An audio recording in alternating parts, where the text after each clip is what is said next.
이 노래는 it's about you baby.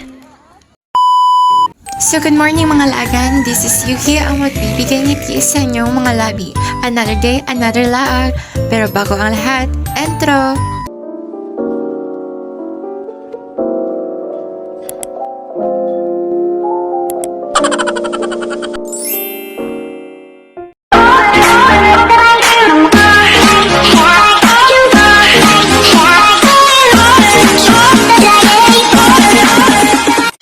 So hello mga laagan, at for today's video ay may gagalaan na naman po tayo.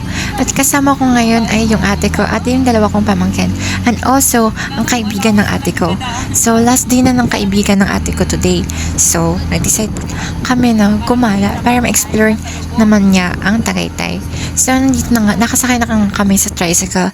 And then nandito na kami sa highway, naghahanap na kami ng jeep para papuntang Olivares. So, andito na nga kami mga laagan. Andito na kami sa Olivares. At ngayon, ay naglalakad na nga kami. At nagutom nga yung kaibigan ng ate ko. So, nag-decide kami na pumunta sa Jollibee. So, ayan na nga malaagan na pumasok na nga kami sa Jollibee para mag-order. Ayan nga, nakikita nyo naman yung pamangkin ko. Sobrang kulit talaga. Hinahaghag yung statue ng Jollibee. At nagtakbo pa nga siya dyan sa loob. Mga laagan, nagulat talaga ako. My God, mabuti na lang. Mabilis yung reflexes ko. Naabutan ko siya kasi papunta na talaga siya dun sa kitchen. So, yan na nga mga laagan. Nandito na nga kami. Naghihintay na lang kami sa order namin. Hinihintay ko po itong tumunog. So, andito po kami sa labas ng Jollibee. Kasi puno po dun sa loob. Yan yung sister ko, pa-cellphone lang.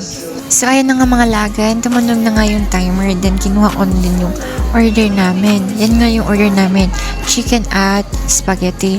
Mabuti na lang may tumulong sa akin dito ng isang crew kasi di ko to madadala ng dalawang plate na to.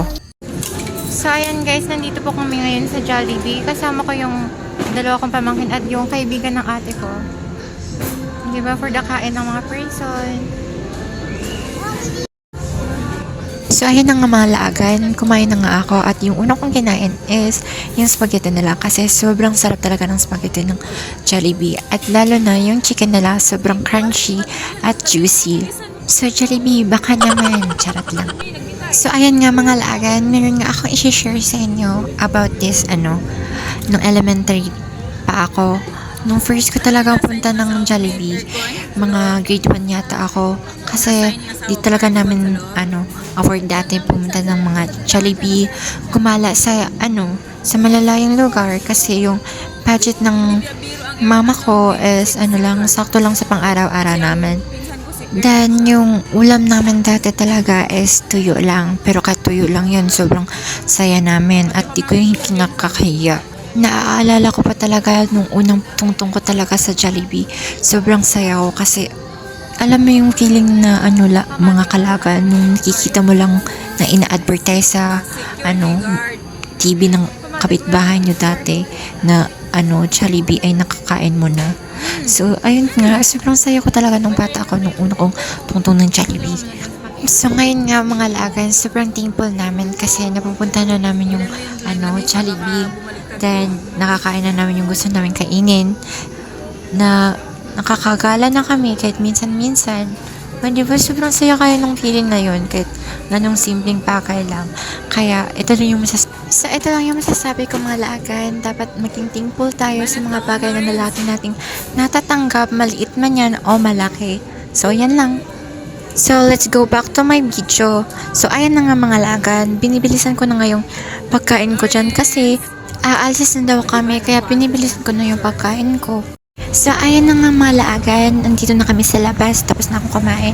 At naghahanap na kami ng masasakyan naming pajari.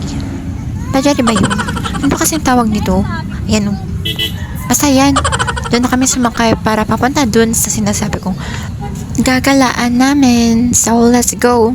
So, ayan na nga mga alagan. Pupunta nga tayo sa Tagaytay Picnic Grove. So, first time ko din pala makakapunta dun. So, tara na.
po tayo sa ating destination at naglalakad na po nga tayo papasok dito sa gate.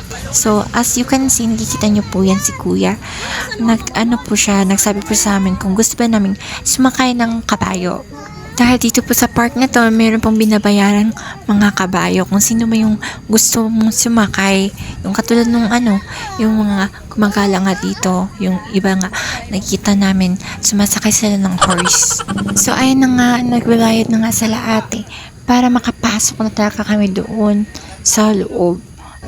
Bale, yung babayaran pala is 75 for head. As you can see, nakikita nyo naman dyan, diba? Hindi lang masyadong kita yung number. At then, nakikita akong alam nyo Ferris wheel, katulad dun sa sa Manila, dun sa MOA.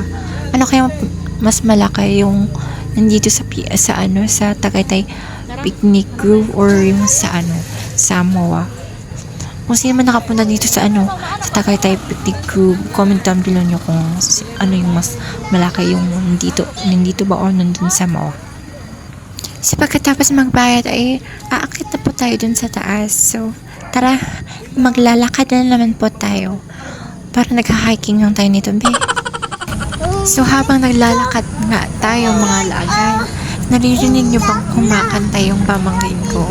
Hindi ko maintindihan yung kinakanta niya, pero super cute. Natatawa nga ako eh.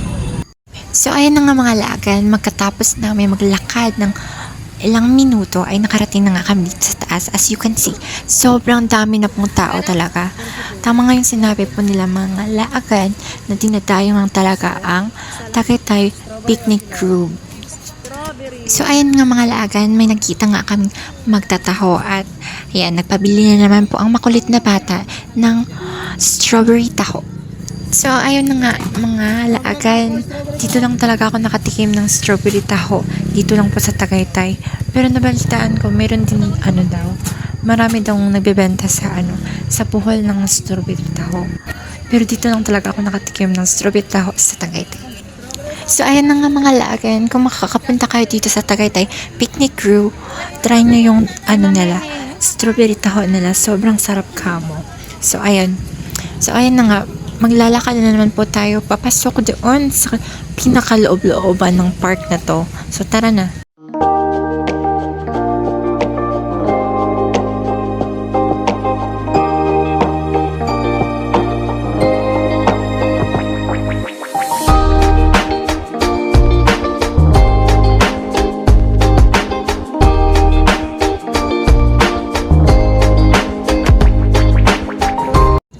Napastop nga kami dito mga lagan, dito sa may nagtitinda ng mga laruan.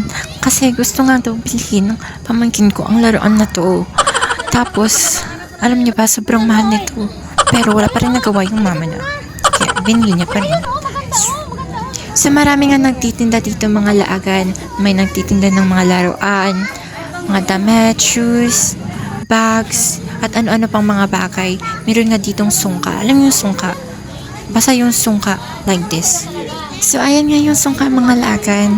Bumili nga yung kaibigan ng ate ko ng isang sungka. Tapos yan din yung nilalaroan namin dati sa school kapag wala kaming pasok.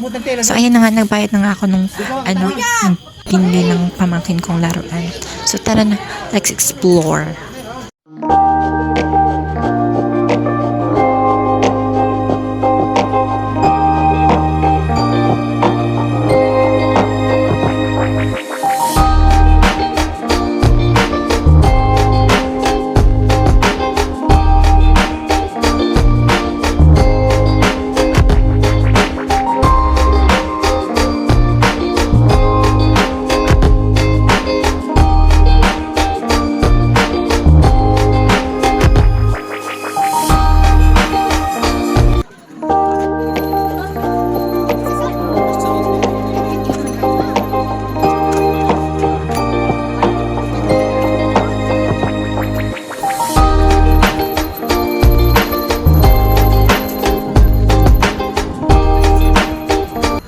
Ayan na nga mga laagan, tingnan nyo naman yung sunset. O diba, sobrang ganda ka mo. Tapos tingnan yung mga tao dito sa baba. Sobrang dami. And diba, perfect talaga itong place na to for couple, magbubarkada, magpapamilya, or magpipiknik lang kayo dito. Sobrang ganda ng view. Di ba kitang-kita yung yung Bulkang Taal. So, ayun na nga mga laagan, naghahanap nga ako ng CR kasi naiihi na po yung person. Kaya, tara, samahan niyo ako maghanap ng CR.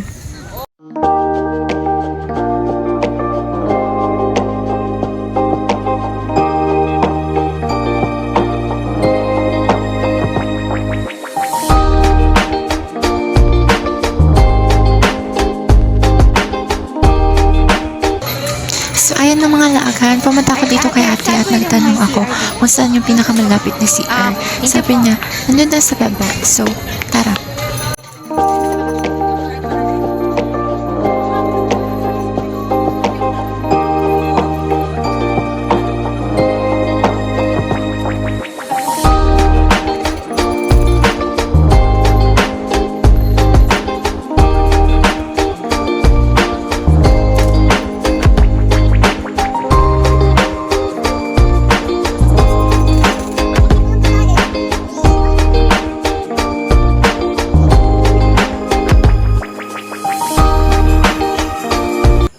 So, ayan na nga mga laaga, nakaihi na po yung person.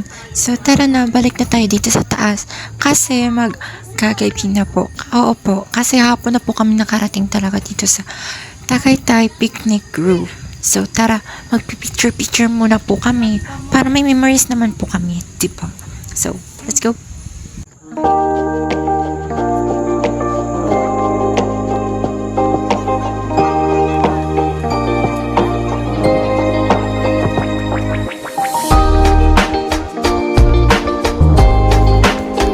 So, ayan na nga mga laagan, dito na po kami sa taas, tapos na po kami mag-picture-picture. Then, meron kami nakita nagpapalipad ng mga saranggola. Then, meron din nag-zipline. Gusto ko sana i-try yung zipline, kaso wala kaming budget. Then, magagabi na. At sobrang nakakatakot kaya yun. Tingnan naman, sobrang taas. Kayo ba mga laagan, na-try nyo na ba mag-zipline? Komentan nyo naman kung na-try nyo na mag-zipline. So, ito na nga mga laagan. Tingnan nyo naman yung isa dito. Tingnan yung pag-zipline nyo, diba? Tingnan nyo na, parang ang putlangit na yun, bi. Diba? Para kang pupuntang heaven. What if kayo naputol to bigla, no? So, heaven talaga yung pupuntahan mo. Pero joke lang po, mga laagan. So, ayun na nga mga laagan. Uuwi na po kami. So, bago matapos ang video to, don't forget to like and subscribe to my YouTube channel and hit that notification bell for more videos. Kung bago ka pa lang dito sa channel ko, don't forget to follow me. So, hanggang dito lang mga laagan. See you again. Love you!